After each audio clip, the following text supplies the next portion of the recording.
Hey, let's start talking about the skin, okay? It's the largest organ in our body. It gets burnt, it gets beat up, it gets abused, it gets bumped, it gets stretched, okay? But 90% of the time, it's going to stay, and it's going to still be able, that's highly functional for your lifetime. Even with a burn, if it heals back, you have the ability to utilize still the skin in the same area. You may not have 100% of the function, but you'll be able to utilize it. It does cover your entire body, which is, 2.2 square meters is what I said in the class. The term for skin in anatomy and physiology is integumentary. Okay, it's going to vary in thickness. You don't want the soles of your feet, that thickness that you have there, to be found everywhere on your body. Okay, there's two distinct regions. We talked about the epidermis, and then what's below it is the dermis. Okay, so let's talk about the cells that you found in the epidermis.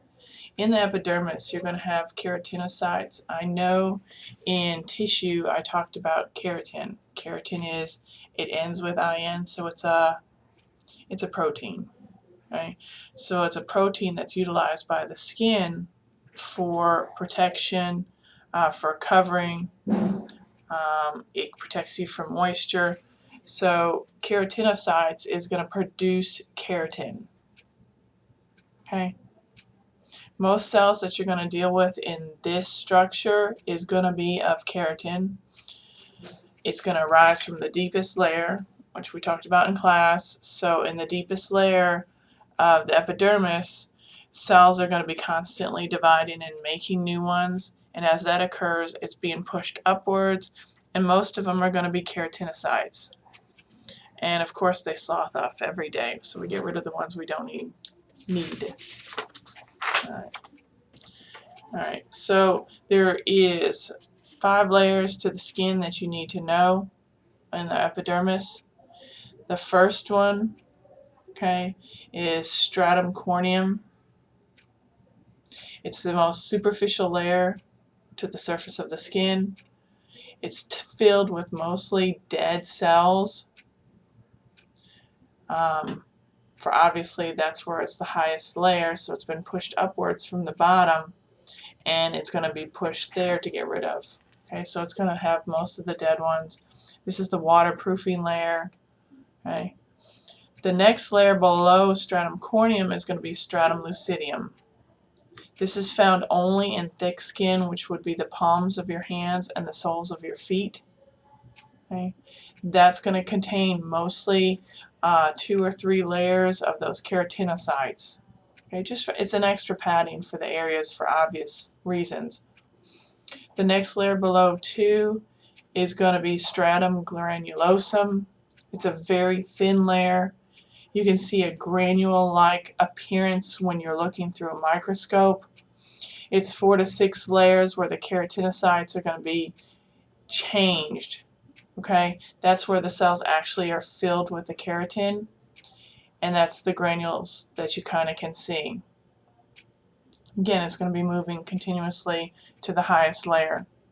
Okay, the next layer down is going to be the stratum spinosum. Okay, those are very thick layer. It's got intermediate filaments. It's going to be a lot of cytosol. It's going to have a lot of attachment between cells by desosomes.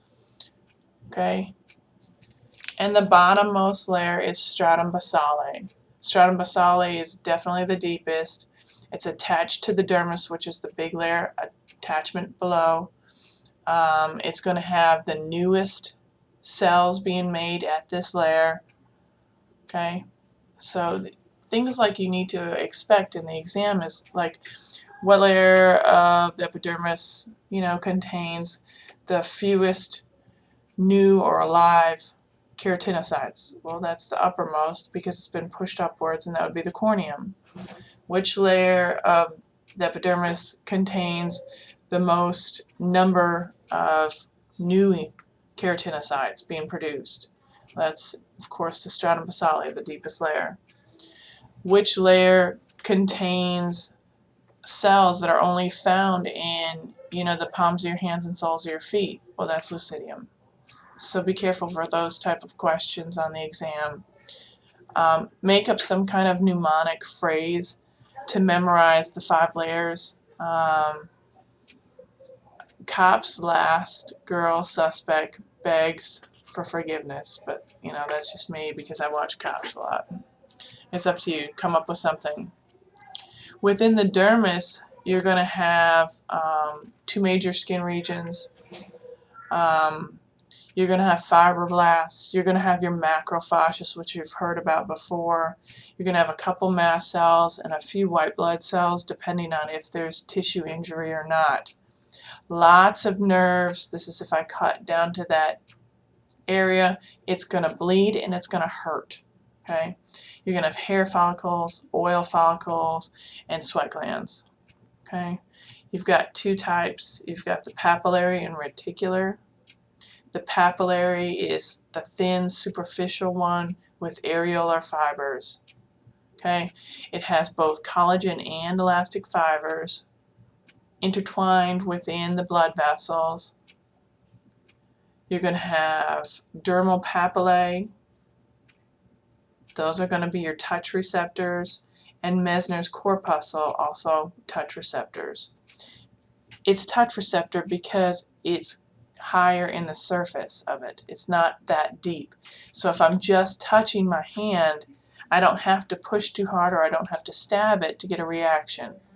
Those are the things that are giving you the feeling of touch. The second one, the reticular layer, is much deeper. This is 80% of the dermis. Lots of dense connective tissue, lots of blood vessels. This layer is cutaneous plexus, which is going to be nourished continuously by blood. Okay? We talked about dermal modifications that give you your unique skin markings. Those are going to be 3 types: friction ridges, cleavage lines, and lines on the hand. So friction ridges are going to be on your fingertips, and those are like, you watch Spider-Man, and on the first Spider-Man he had these projections coming from the skin that allowed him to climb the walls. That's an over-exaggerated form of what really kind of happens on our hams, but on our fingers there's ridges on our fingertips that allow us to grip. Okay? So that's friction ridges. Cleavage lines now are those markings that I showed you all over the body that separate the less dense regions from very dense regions.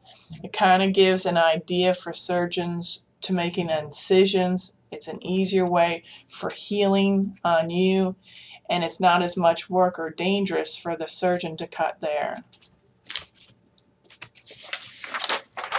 Okay. Flexure lines are the ones kind of on the hand, and those are dermal folds, and this is secured by deeper sutures. So like when you clean and when you move your hands in and out, those folds are always there, and it's because it's attached to a deeper portion of your hand. Okay. Let's go into skin color. Skin pigment is different. I mean, no 2 people really match. That's caused by 3 things: melanin, keratin, and hemoglobin. So melanin is going to give you that darker brown shade, but I mean that can be everything from white to black. There's several shades in between. Then you have keratin, and that's kind of that orangish shade. So that orangish shade is going to be led through on that. And hemoglobin gives you that pinkish hue, like the, hold on 1 minute.